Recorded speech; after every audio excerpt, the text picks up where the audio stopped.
fly the war-torn skies of Europe with Hitler's mighty Luftwaffe. At the dawn of the Second World War, the Ju-87 Stuka dive bomber symbolized the lightning speed of the Blitzkrieg attack. A revolution in a new type of aerial warfare, the Stuka rained terror over unprepared armies, but finally met its match at the Battle of Britain. Tonight, fly with the elite airmen of the Third Reich on wings of the Luftwaffe.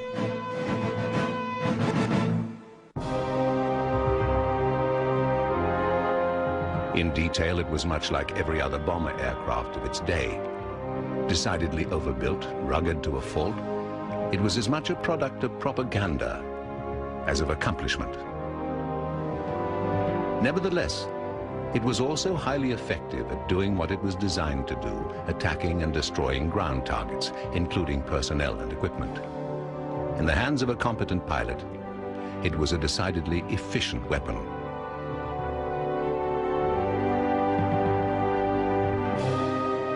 This is one of the few remaining examples of the bent-wing Ju-87 Stuka. It survives at the Royal Air Force Museum in Hendon and is a testament to the Nazis' ability to produce specific purpose aircraft, like the dive bomber. Hardly an object of beauty, the Ju-87 was purpose-built for its role as a tank of the sky. And when it had sufficient protection, this was a mission it performed well, at least for the first part of the Second World War. Although from 1942 onwards, the type was clearly showing its age.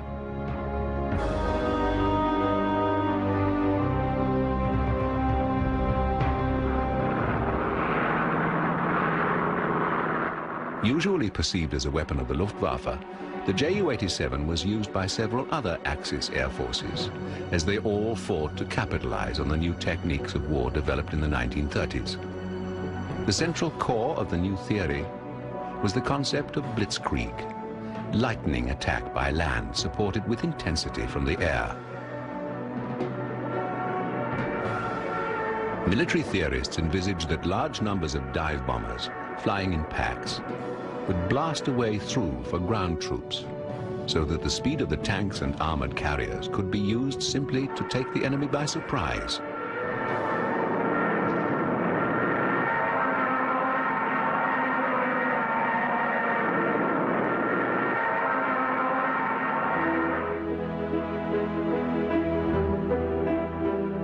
German preoccupation with ground attack aircraft did not begin during the pre-World War II 1930s. In fact, support for such military philosophies had its origins during World War I, as exemplified by this AEG bomber, being loaded here with 100-kilogram bombs for an attack against the Allies.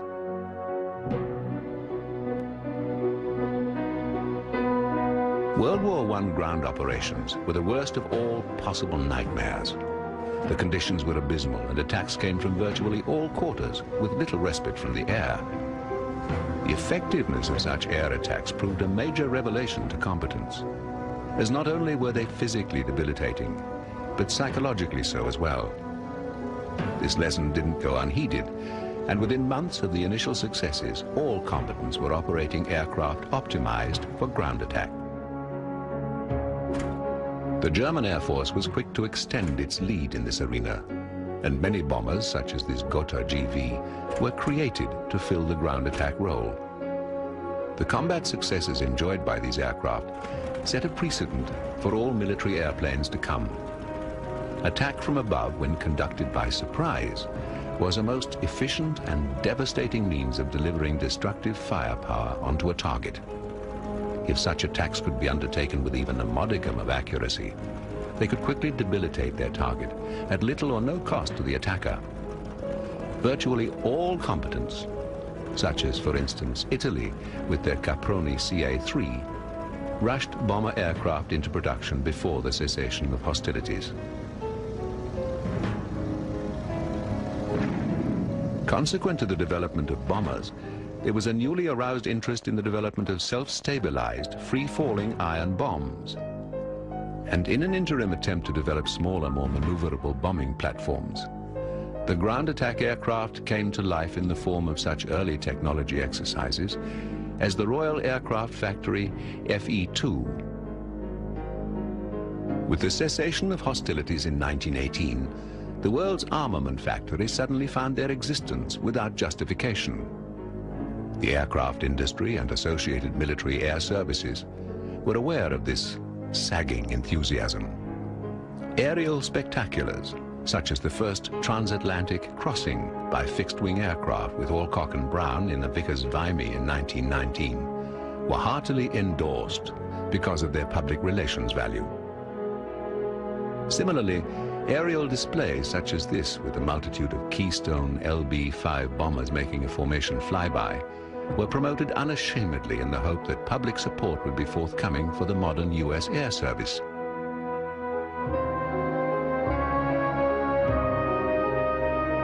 Bombs and bombers increased in perceived stature following the successful attack on the retired German battleship Ostfriesland by Lieutenant Colonel Billy Mitchell during July of 1921.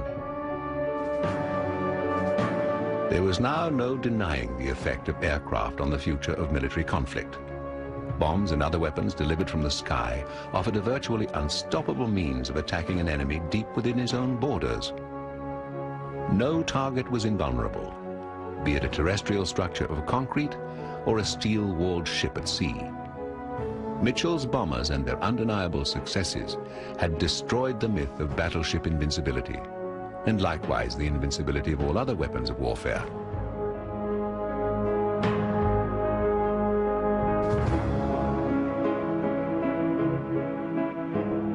With the advent of the first US aircraft carrier, the Langley, the Navy issued a contract for dedicated carrier aircraft.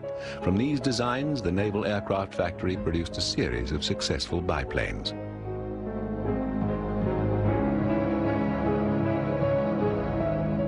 The emphasis was on the dive bombing mission, simply because this produced the most accurate results available at the time. From flying height, even large ships at sea became small targets.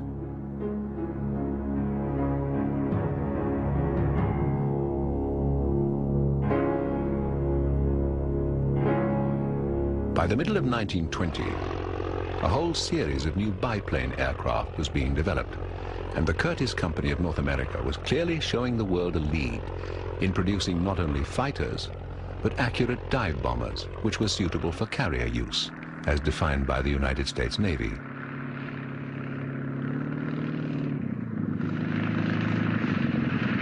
As the decade came to an end, the biplane was still supreme as the single-engined aircraft, although some manufacturers were experimenting with the monoplane concept, an idea that was at odds with the conventions of the time.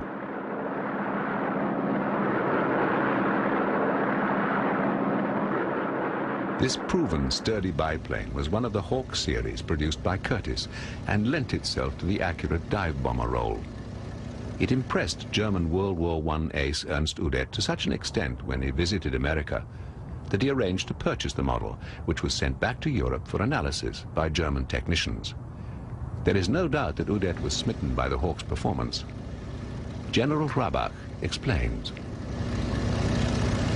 I think he fell in love with the Curtiss biplane at this time, and he, as we were told, he got one as a gift from the American company, I think, and took it over, and this was our first Stuka.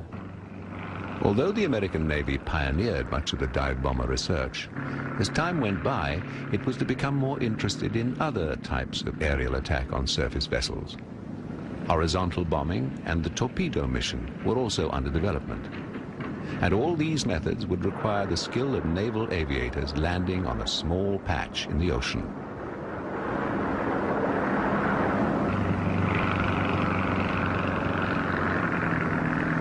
From data collected on the Hawk, the enthusiastic Udet commissioned German refinements under his responsibility for developing aircraft for the new German Air Force. Under the patronage of Goering, his views were quickly adopted, and soon German production of their own dive bomber became a matter of priority. Udet was he never should have become general or a military person, because he was the lucky pilot at all, and a very, very good pilot. If you remember the acros he did, acrobatics. It was very impressive when he took a handkerchief up with a wingtip. Certainly, Udet's passion for agile aircraft was reflected in Germany's first dive bomber, the Henschel 123. Effective and durable, the model was considered to be one of the best of its kind. The Arado 95 was another similar plane of the era. Although it flew somewhat later than the Henschel aircraft, it still typified some of the basic features: a large radial engine and fixed undercarriage streamlined by spats. It too had considerable agility and was said to have been very easy to fly. But it was never adopted as a land-based aircraft. However, it did see limited service as a seaplane operating from large German warships. In the end, the land-based version was sold abroad, although surely it must have been considered for its dive bombing potential in Europe.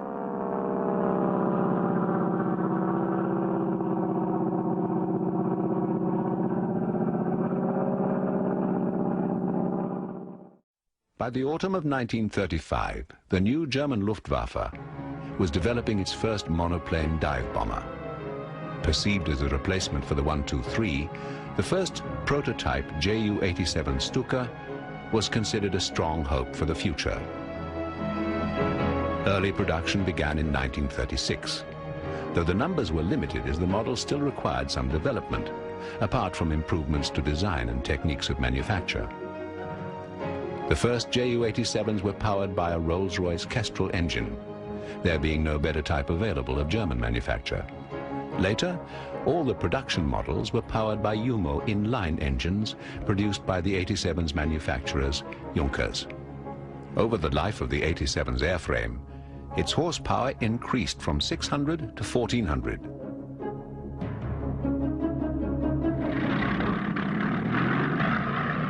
There would also be a learning curve for Luftwaffe pilots to develop new strategies in using this latest type of warplane. The diving attack position would require special skills not previously demanded of aircrew. A great deal of information would have to be gained about flying in attack formations to maximize the 87's hitting power.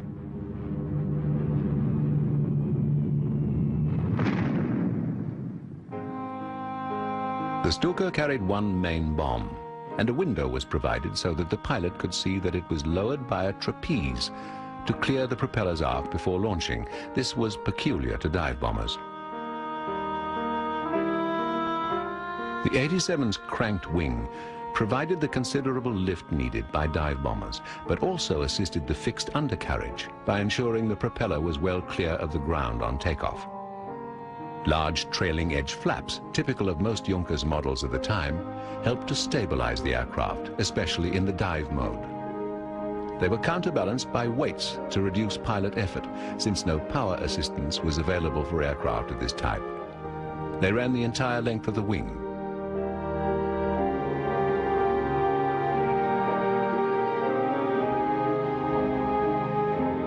The Stuka's wing had to be exceptionally strong, first to bear the stress of the aircraft as it pulled out of a screaming dive, and then as the foundation to the fixed undercarriage, where it had to absorb some of the impact of landing. Overall, the Ju-87s were never given the higher level of finish used on fighter aircraft. The rationale was simple. Its mission only required that it operate at relatively low speeds. Therefore, no attempt was made to reduce protrusions, such as these primitive struts and supports with which it was adorned.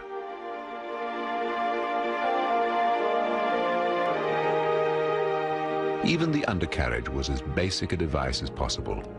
Leather booting was their only protection against the elements.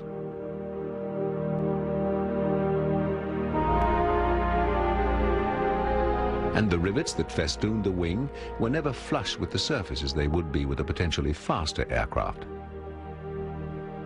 The other benefit of pragmatism was service in the field. Given the various battlefronts in which it would have to fight, it was important that the aircraft be easily repaired and adaptable to improvisation. There were clever points too. If one wheel strut had been shot away, the remaining gear would make safe landing impossible. To offset this risk, both struts were fitted with a cartridge that would blow the surviving wheel clear.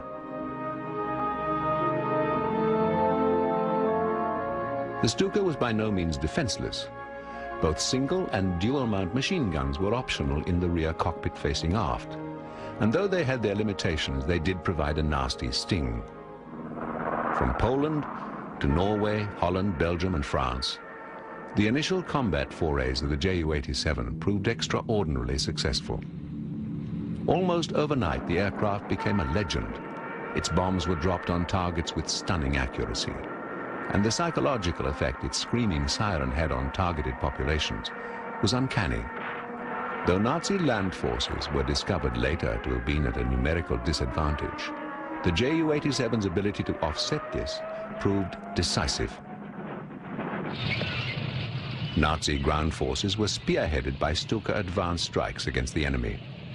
This softening of enemy defenses effectively multiplied the effect of a small land-borne force and gave added credibility to the blitzkrieg form of quick attack.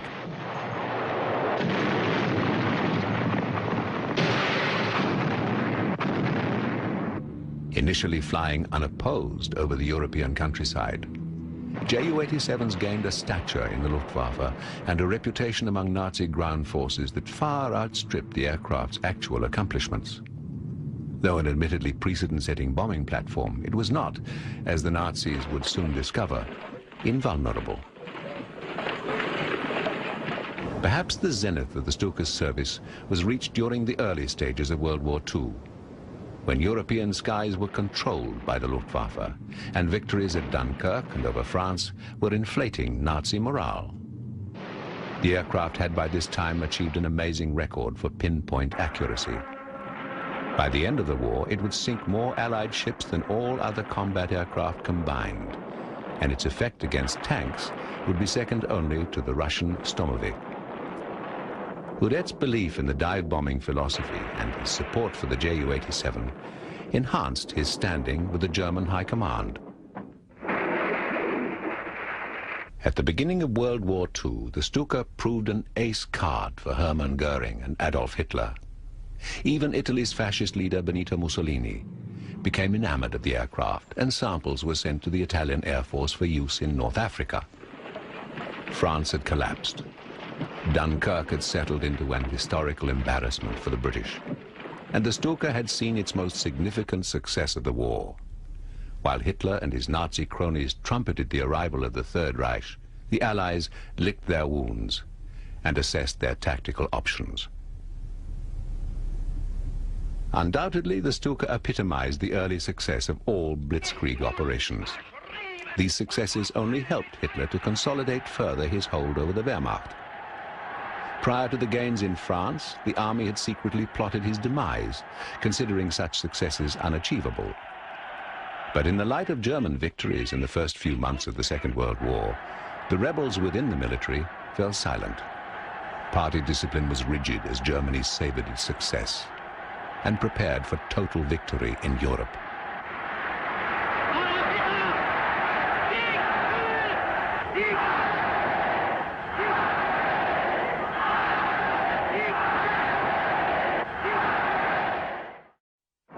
Until the Battle of Britain, the Ju-87 had operated virtually unopposed. Over land and sea, air cover had been provided by Luftwaffe fighters, and enemy anti-aircraft artillery had been all but neutralized by Nazi land forces. Terminal velocity dives went unhindered, and Stuka pilots were given the privilege of concentration, which was a necessity if a bomb were to be placed accurately on target.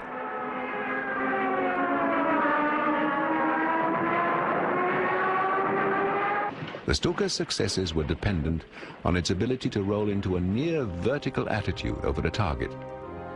The centerline bombs, which weighed anywhere from 250 to over 1,000 pounds, were released by a trapeze, which swung down and forced the weapon to clear the propeller disc. Because of G-forces, an automatic dive recovery system was developed, which forced the aircraft to pull up at approximately 1,800 feet, whether the pilot initiated stick action or not.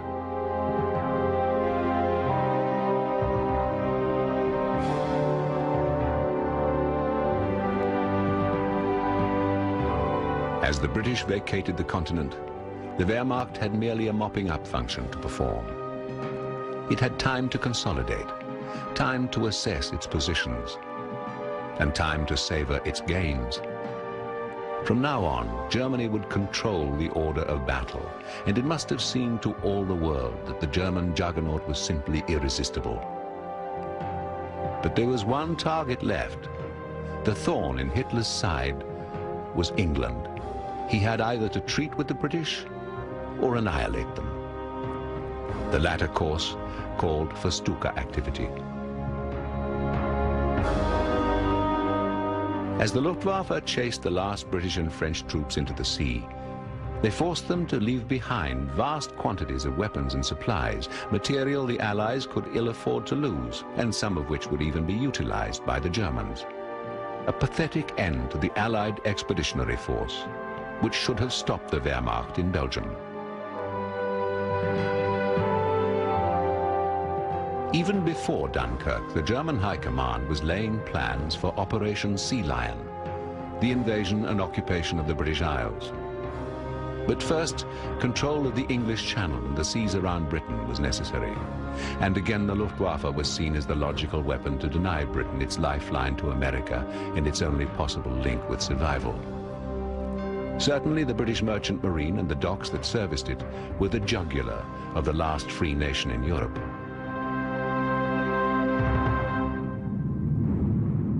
Using flying boat reconnaissance planes, the Luftwaffe scoured the British coastal seas, looking for maritime targets.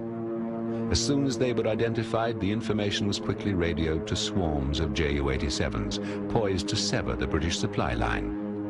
In the dark days immediately after Dunkirk, Stukas were able to cause havoc for British shipping. But soon, the dive bomber's superiority was to be challenged, and its weaknesses exposed.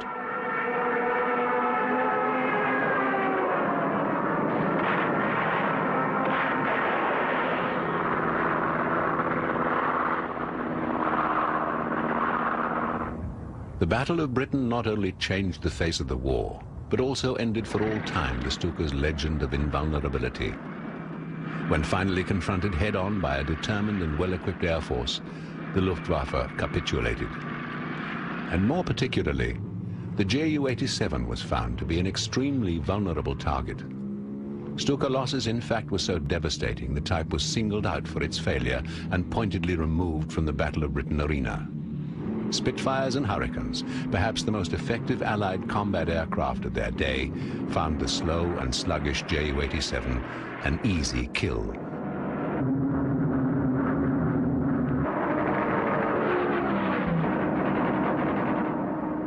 Once the type's vulnerability and failure over England had soaked in with the Luftwaffe's hierarchy, the Ju-87 was relegated to less intense combat scenarios. This proved a relief to Stuka flight crews, as losses had mounted steadily and morale had declined rapidly. They bombed quite successfully, but they had terrible losses. Yeah, they were just for the Spitfire, it was nothing. The gun, or the gunner itself, he was not able to get a Spitfire down, and therefore they were drawn back and no more use.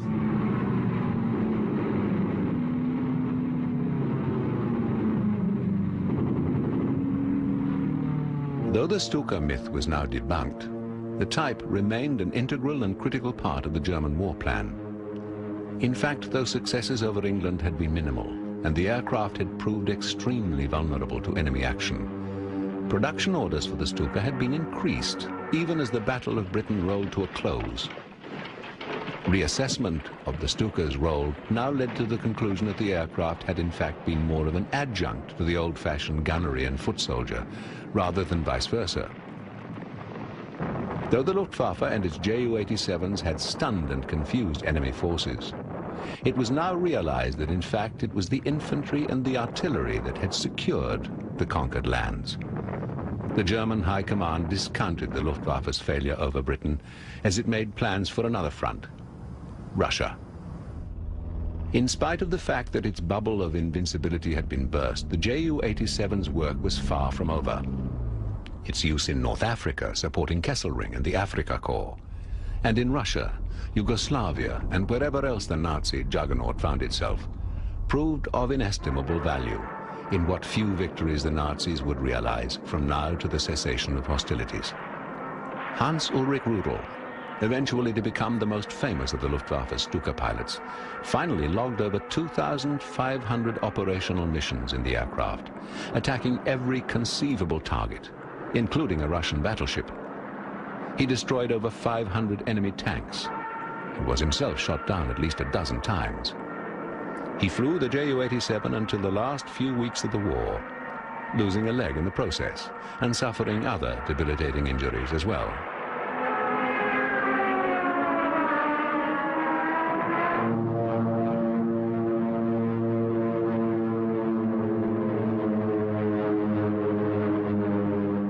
While the Allied forces began their massive build-up to D-Day, German forces attempted to maintain parity and a high level of morale. Though the Battle of Britain had signaled a change in the tide of war, combat remained intense on both sides, and Hitler remained convinced victory was only months away. In North Africa, Kesselring and the Afrika Korps were fighting, without realizing it, to the death with the Allies.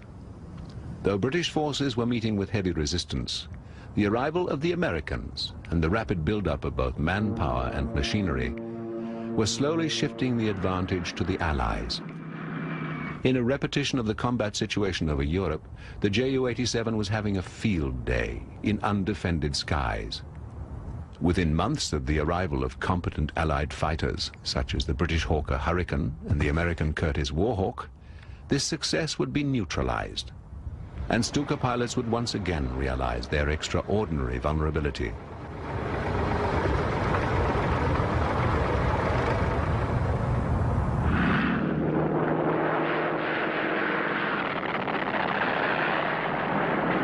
Even more frustrating for the Axis powers would be the Allied counterattacks with bombing missions of their own. The Douglas A-20 Havoc, seen wearing British markings, proved devastatingly effective against the Afrika Korps and other fascist forces, which now found themselves as vulnerable as the Allies had been during the early days of the Stuka's combat debut. Once again, the loss of air superiority had shown the Achilles heel of the Ju-87. Allied counterattacks proved stunningly effective and resulted in considerable loss of life and massive destruction of property. Samples of virtually every aircraft in the German and Italian air forces fell victim to the Allied attacks. Many were captured, most simply destroyed.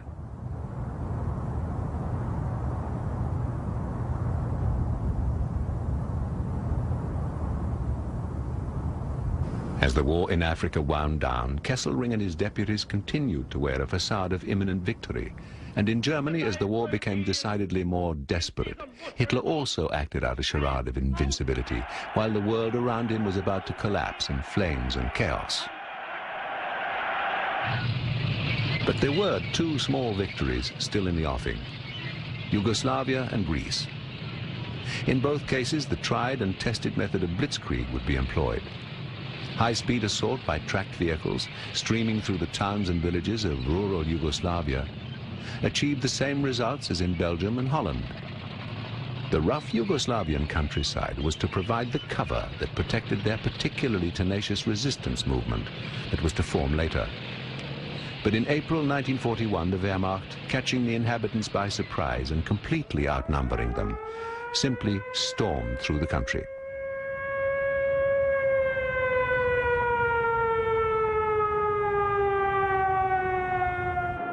Again, it was a job for the Stuka. Over 400 of this and similar types were employed in the Yugoslavian campaign. They flew with virtual impunity as the Yugoslavs' humble air force was totally outclassed.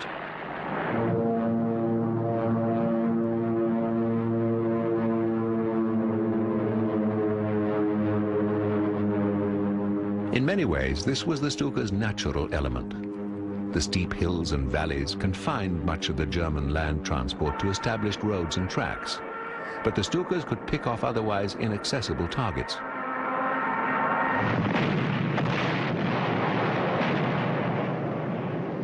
Within days, both Yugoslavia and Greece fell to the same proven tactics of blitzkrieg. Both countries suffered the horrors of war as they were transformed into occupied nations.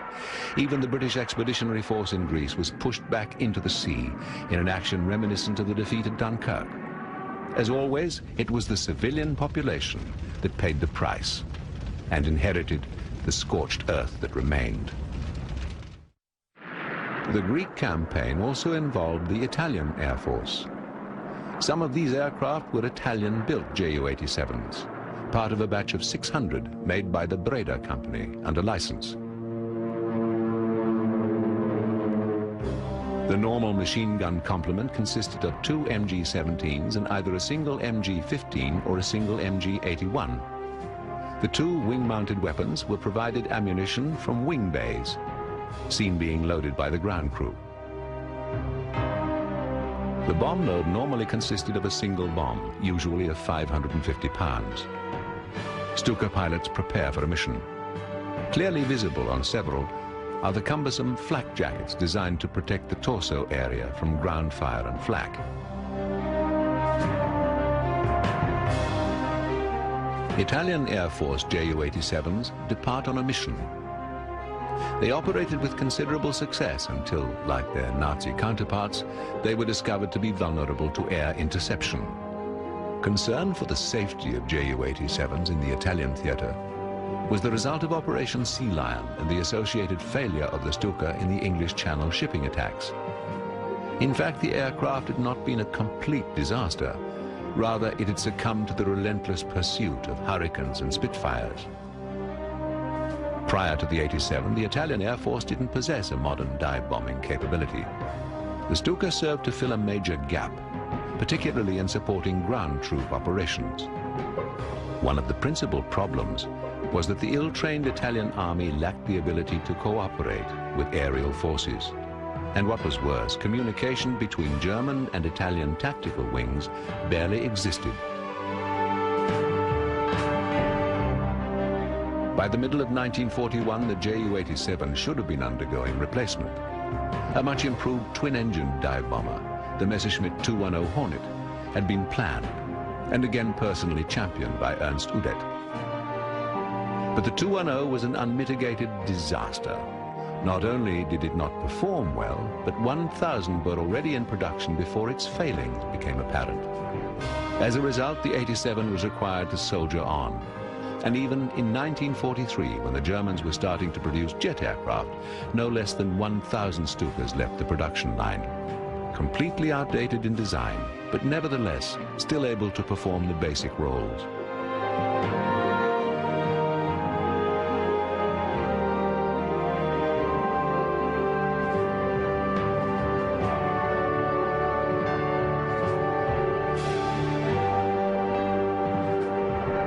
It's a little-known fact that Italian forces also played a major role in the most daring exploit of the Second World War, Operation Barbarossa. It was the biggest single gamble that Hitler was to take, and in that it didn't succeed, it was his biggest mistake. Barbarossa was the code name given for the surprise attack against Russian forces. The cause of much speculation, Hitler's real objective of the conflict, the colonization of Russia and the subjugation of the Russian people, would have given him the room to expand that he'd long insisted was Germany's right.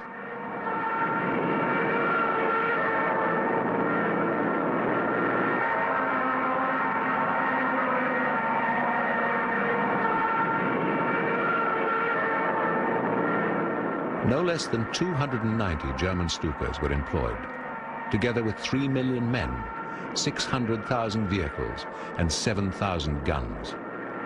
By any standard, the figures are staggering. Even though they were confronted by 4.5 million Russian combat personnel, the shock and speed of the German blitzkrieg worked for the last time. The ensuing battle was the largest in history. The Nazis could claim absolute mastery of the skies, and their ground forces proved no less successful during their initial forays. On the first day alone, the Russian Air Force lost no less than 1,800 aircraft against a German attrition figure of 35. No less than 700 aircraft had been destroyed by Stukas.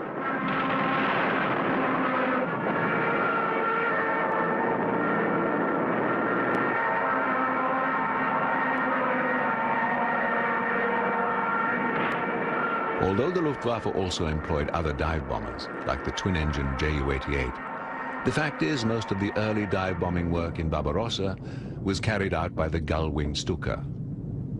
A war that Hitler had predicted would be over by Christmas, in fact, was to continue for several bloody years. Years that would see the total demise of the Third Reich. For as the wastelands of Russia and its bitter winter had dismissed Napoleon's army, so too would it Hitler's. This dramatic film gives some indication of the deadly firepower of the Stuka. You can see the tracer bullets fired by the aircraft's machine guns seconds before the main bomb is released. This scenario is reenacted thousands upon thousands of times during the course of the Russian campaign. But by now, all the modifications to improve the 87 and keep it competitive with Allied planes were just about exhausted. The Luftwaffe had even resorted to moving the undercarriage spats to reduce weight and provide for better landing in muddy conditions. Now it was apparent that the Ju-87 was simply too old. Accordingly, several attempts to build and produce a state-of-the-art replacement surfaced, not least of which was the modestly successful Henschel HS-129. Though only slightly faster than its predecessor and not nearly as maneuverable, it nevertheless provided superior protection for its pilot and a more diverse weapon capability.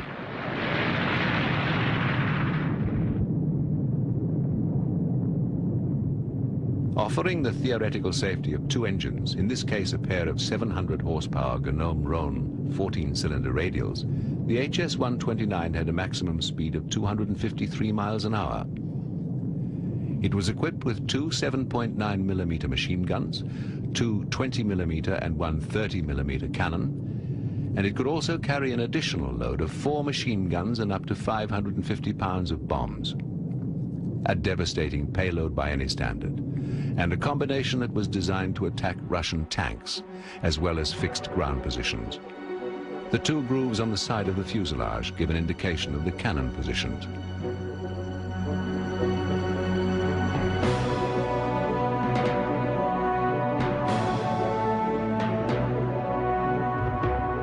Initial trials of the type in Russia and North Africa, with mixed results, had little effect on the Luftwaffe's decision to equip additional units with the HS-129.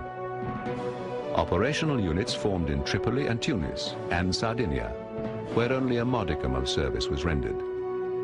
These aircraft were moved later to the Eastern Front to confront the massive assemblage of Russian armor. The continuing failure of the HS-129 to show any marked improvement over its vaunted predecessor caused the type to quietly disappear from the Luftwaffe inventory. Yet another contender for the honor of replacing the Ju-87 was a derivative of the somewhat unorthodox but nevertheless graceful Focke-Wulf FW-189. Initially unveiled during 1941 as a tactical reconnaissance and army cooperation monoplane, it was referred to as Das Fliegende Auge, or the Flying Eye. With its massive collection of transparencies and its twin-boom tail configuration, it was ideal for the assigned task.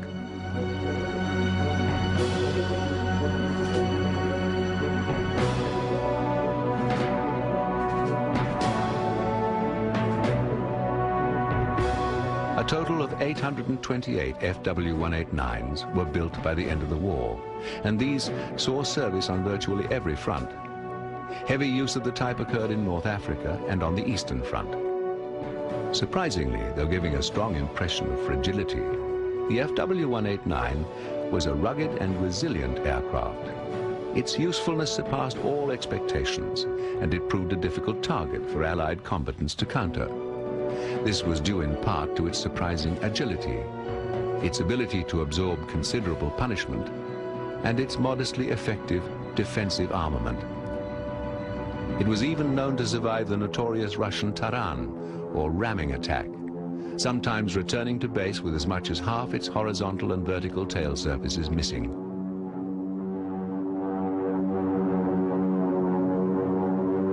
By far the most successful of all the Allied ground attack aircraft was the ubiquitous Ilyushin Stomovik.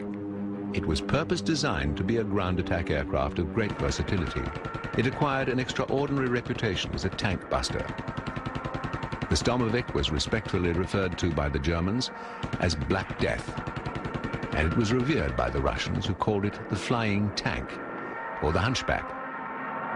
Other Allied air forces also came to realize the strong potential of the heavily armored ground attack aircraft. One of the most successful was the British Hawker Typhoon, a tough and massively armed plane that could also perform well in air-to-air combat. In the ground attack role, the Typhoon was deadly, but like the Sturmovik, it was no dive bomber.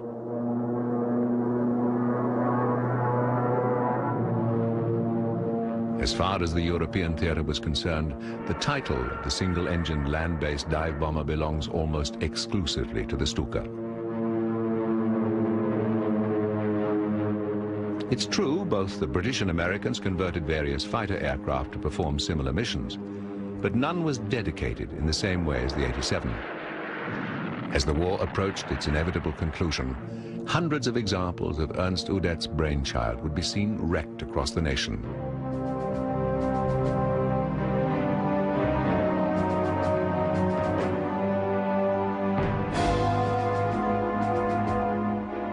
The trend of dive bombing had come and gone in a decade. It had been surpassed by Allied improvements to the bomb sight. This gave American horizontal bombers greater accuracy, accuracy that would leave the heartland of Germany in ruins and spell the demise of the dive bomber concept.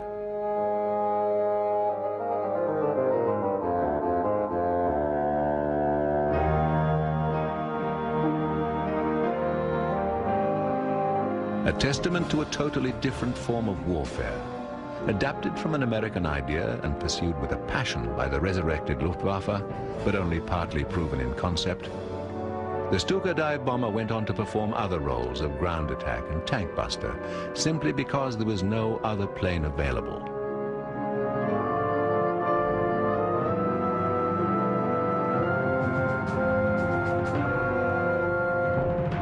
In the end, it was German long-range planning that failed. But on those on the receiving end of the Stuka's deadly dive, or even those who simply heard the scream of its siren, the 87 left an indelible mark. It was a sound they would never forget.